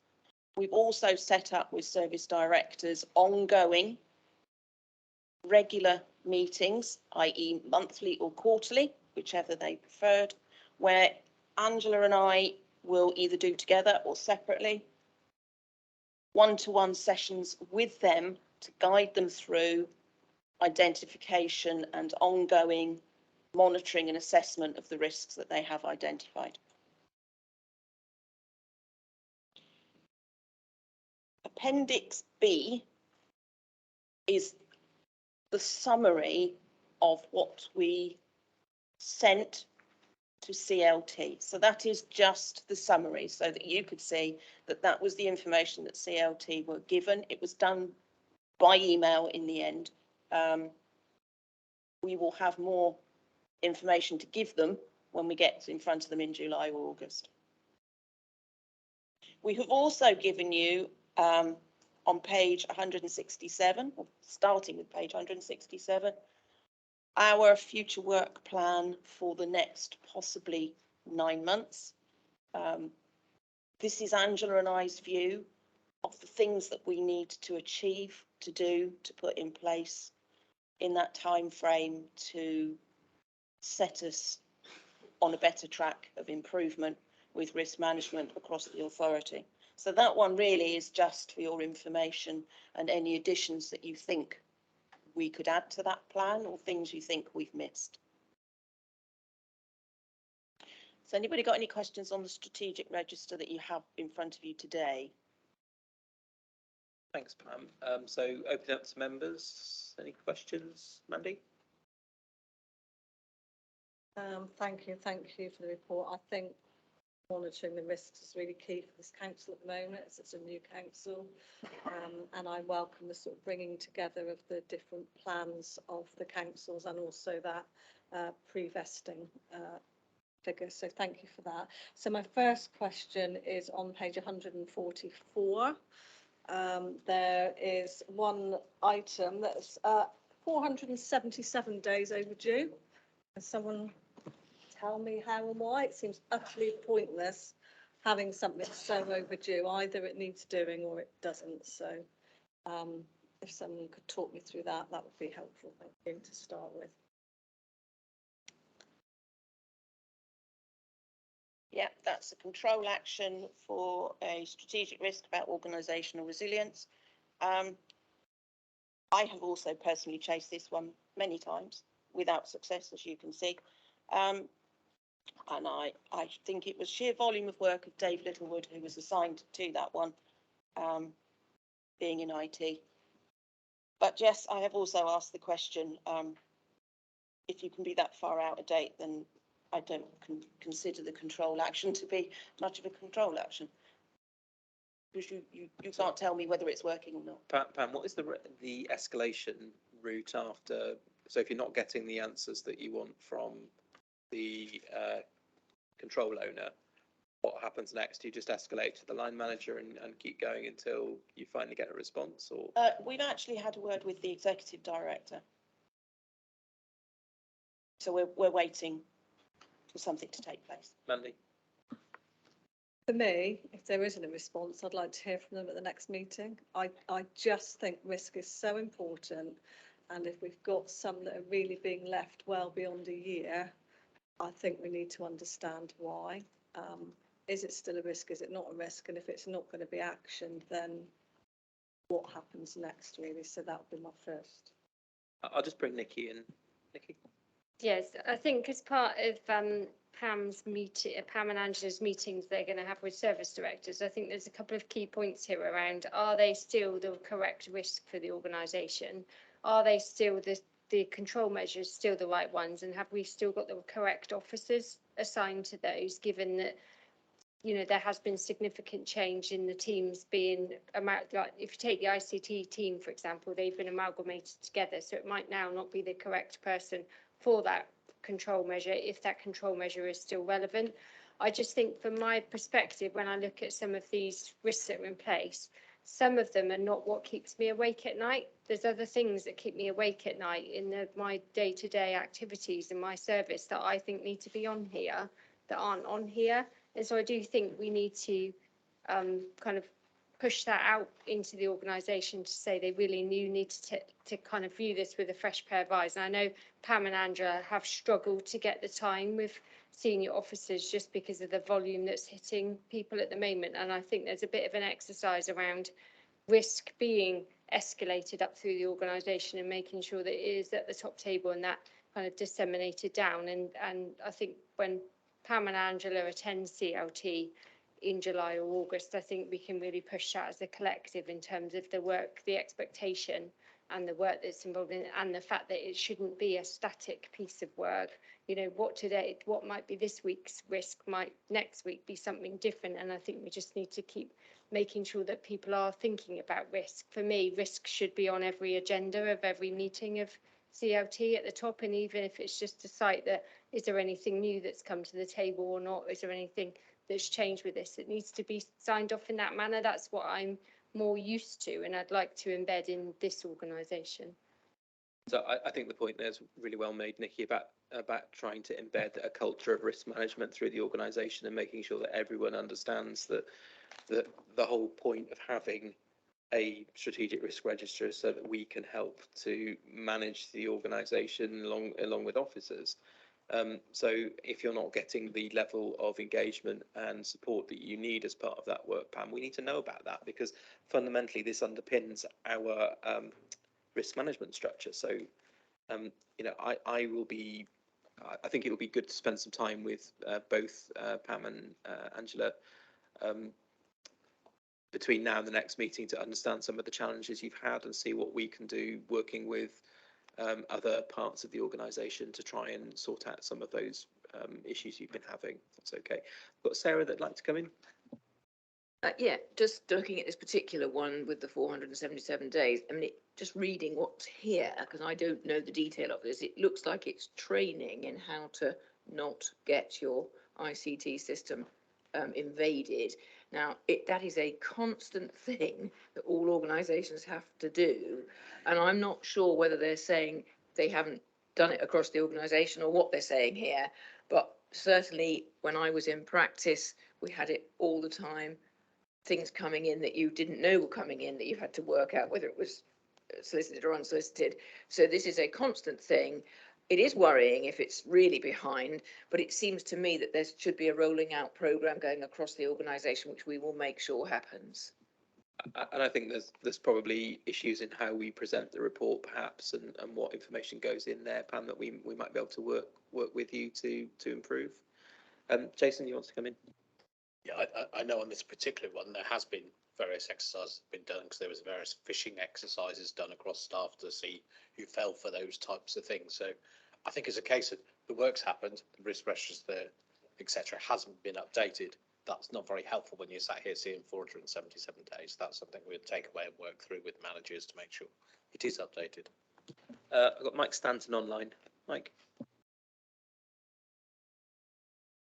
Thank you, Mike. Yes, just this whole question of not getting the level of engagement and support, as you put it, Mike, is at the heart of how this issue has got onto the agenda. I first came across this when I was on audit back in December and January and brought it to people's attention. And that was arose from the fact that the internal auditors had issued a questionnaire to officers, I think through service manager kind of level, although that was in the old county council, of course, and only 30% had responded to those requests for their assessment of the levels of risk in their functions. So, I mean, we seem to have, or have had in the old county council, insufficient concern, worry and attention, really, at all kinds of levels of management to getting the risk register right. Interesting that Nicola says, quite rightly, the things that keep her awake at night are not on the paper at the moment, and things like with 477 days outstanding are not ones that keep her awake at night. Absolutely correct, obviously, and these things are new things are going to arise all the time. But I was just concerned when I was the associate lead member responsible for risk management, now Sarah's responsible, that we don't have in the culture sufficient worry, concern and thinking at the top 3, 4, 5 levels of officers about risk. Thanks. Okay, so I think there's an action there for us to go away and think about how we can improve that across the organisation, working with the appropriate lead and associate lead members. So if we think about that and bring something back to the agenda for next committee, is the committee content that we look at how we can improve the understanding of risk across the organisation? I don't think it's a new challenge. I think having sat on audit for some years, this isn't a new conversation. It's very frustrating. I know it's onerous and I know it's time consuming, but it really underpins the council and the work that it does. For me, We agreed through our strategy that we'd use 5x5 matrices for risk. They used to be front and centre on every paper that came through this council. There used to be a risk matrix at the top paper so people knew what the risks were to the council. That's disappeared. I've asked numerous times for it to come back and it hasn't. I think it needs to, and I think that would echo what you're saying. I think it needs to be front and centre. I've got a couple more questions, Chair. Yeah, go ahead. If nobody else has. The page 146, we've got the finance risk there. Excuse me, any glasses these days, and it's very small. Strategic risk for sustainable MTFP, and we've got the current risk assessment at 20 and the controlled risk assessment at 9. So can someone just explain to me, because I'm struggling with what's on here, to cover how the controlled risk assessment has reduced it from a 20 to a 9, because I still see this as a huge risk, and even with all the mitigation actions that are taking place, I still see the controlled risk as much higher than 9. So that's my challenge. Liz? In response to that particularly, I'd just like to say that I think the paper that we have coming to the next executive, the medium-term financial strategy, I think once we have worked through that paper, then we may be looking at the risk, the numbers of impact and likelihood. Once we've worked through that paper, I know it was sent to you again, and the Chair of Scrutiny for Corporate and Resources yesterday. It is a very clear, very comprehensive paper about the challenges that lie ahead and the points on which we have to work, which number 17. I think we are addressing those risks, but I accept that we may well need to look at the controlled risk assessment again. That doesn't mean that the control is reducing. It just may mean that the scale of the challenge is increasing, because I think that's happening all over the country, not just at this local authority. Mandy, do you want to come back on that? Thank you. Just a gentle pushback from me, because I think we're talking about controlled risk. I think at the moment so much, we'll pick inflation for one, is out of our control. So really, you cannot take mitigating actions here to deal with something like inflation. So I would still say I don't think that 9 reflects the financial risks currently to this council. I'm going to bring Pam in on that specific question. Can I just clarify? The 20 is the current risk. That's where it sits now. The 9 is where we are happy for it to be once all the mitigation is in place. So it's not where we are now. The 20 is where we are now. The 9 is an aspiration. Yeah, I think that's where you want to be when all your mitigation is in place. That doesn't mean to say that that can't go up as well. Yeah, I think Mandy's challenge is that even if we implement the plan, given the scale of the inflationary challenges that are facing the organisation, that even the mitigated risk should be looking, much higher than potentially where it is. But you're the expert in risk, so we have to be guided by that. We've got as councillors to push back and to challenge where we feel appropriate, and that's exactly what Mandy's done. And I support that challenge, because I think it's the number one issue facing this authority right now is, are we going to be sustainable in not just this year but the next 2 and 3? And Jason will probably lose all of his hair by the time he gets to 4 years. We're talking about huge financial challenges. Thank you. Liz, do you want to come back? I just wanted to make the point, Chair, that we can't mitigate against inflation per se, because that is out of our control. We mitigate against the effects of inflation on the budget of this council, which is just, might be a bit pedantic, but I think that's the reality of where we are. And how we mitigate is what we're looking at through the medium-term financial strategy and plan. Okay, that's fine. Thanks, Liz. Right, Simon and Lee, did you want to come in as well? Yeah. Okay, Simon. Thank you. I'm not sure if this is the right forum, I'm going to say it anyway. Page 150, where it looks like we have an inability to achieve forecast income on our portfolio. Is there a lesson to be learnt here, in so much as when you have long-term assets, you don't take out short-term borrowing? I think there's a whole question about how the council looks at its debt structure. So I think Liz has probably got that one on her radar already as the lead member. But it's a point well made. Simon, Lee, sorry. Yeah, I was just going to mention that as ex-bank manager and bank managers, we'd have pointed that out. But just going back very quickly, then the other point I was going to raise on page 145, the risk, which is ORG 56/3, working closely with waste contractor. Isn't that quite ironical? That's 34 days overdue, and the issues we've had, every one of us would have had emails on a regular basis about the issues with sewers and the waste collection and the recycling collection, etc., where they've had short staff, and all over the county we're behind on waste collection. So it's interesting that one's being followed up, but yet is overdue. So that would be good to perhaps push on with that one for the benefit of all concerned, I would think. Thank you, Chair. Thanks, Lee. So I'm going to move this item to a close. Oh, sorry, Norman, did you want to come in? It was only a quick one, again on 150.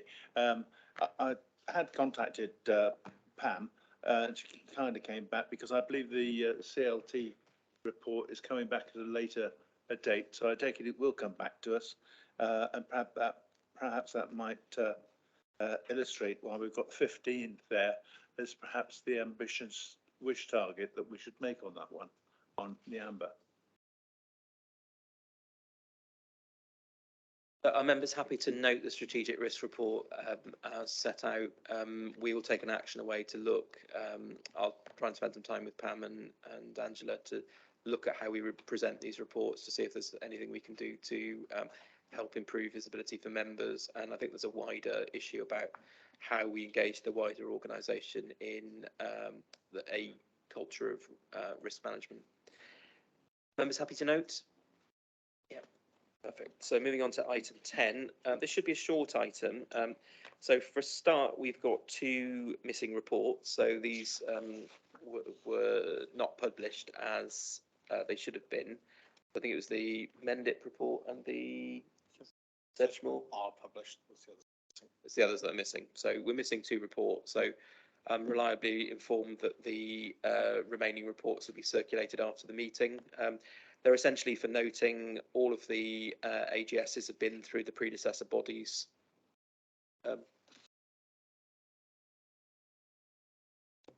My question was, I'd picked up that they weren't there. I had a note here to do it, but it's fine circulating, but they won't be visible to the public. Obviously, the others are, so that was my question.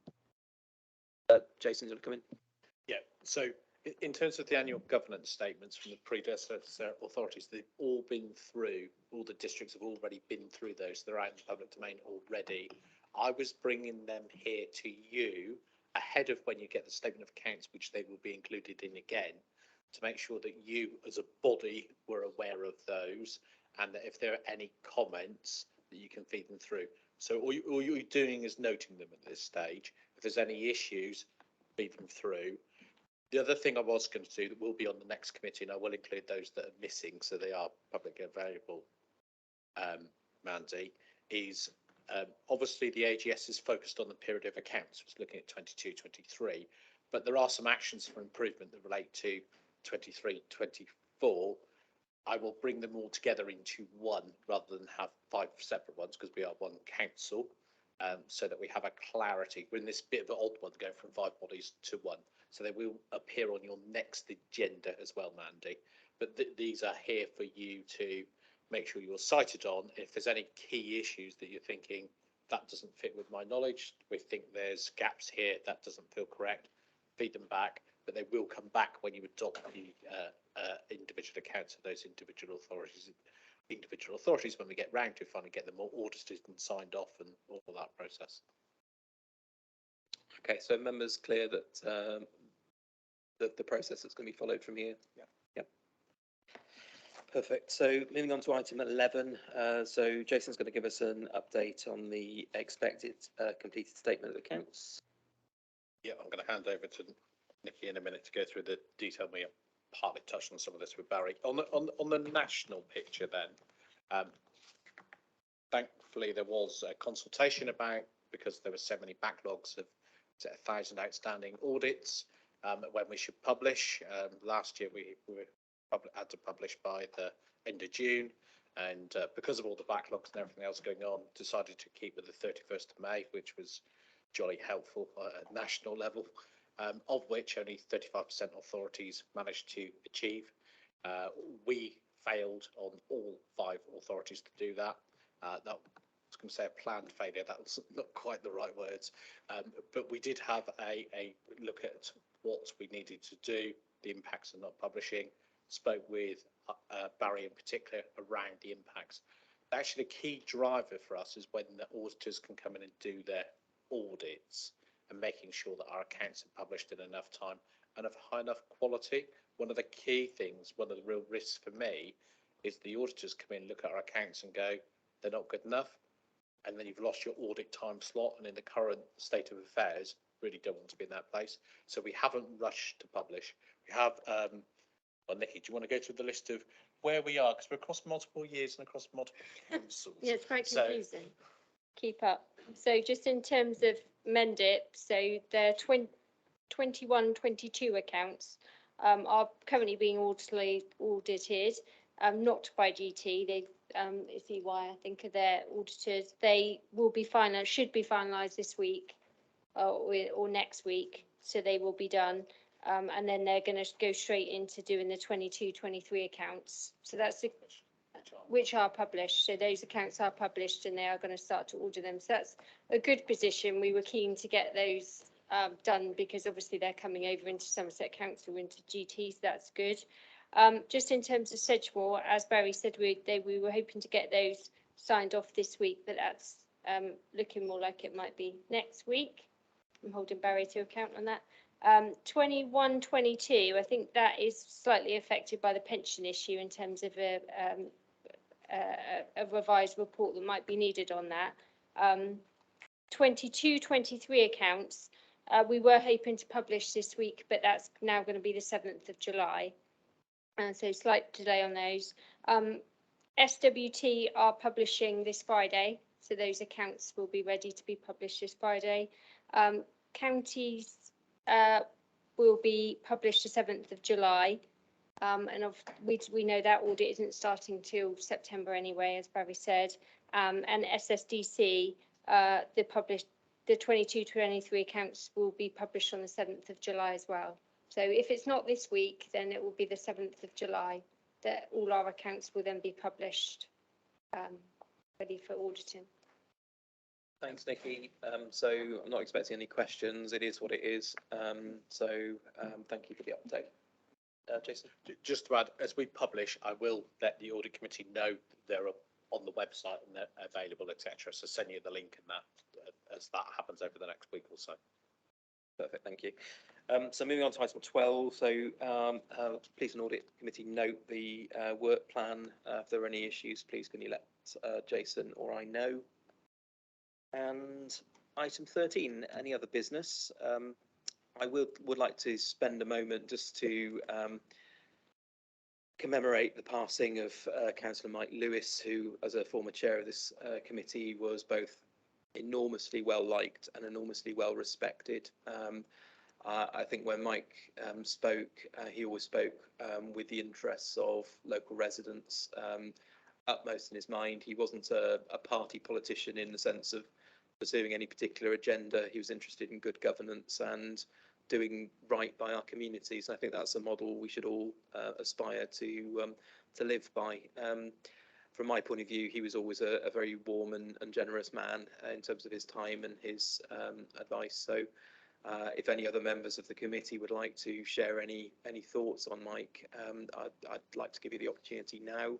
If not, I'll just ask you just for a moment of silence to commemorate his passing. Andy?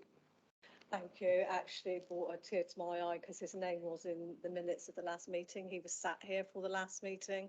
So I just felt really strongly we ought to acknowledge that. He was really keen on audit. It was something he enjoyed doing. His questioning was always astute. And I will miss him being sat around the table with us. So thank you, Chair. If not, if I could just ask members just to observe just a minute's silence for Mike. Thank you.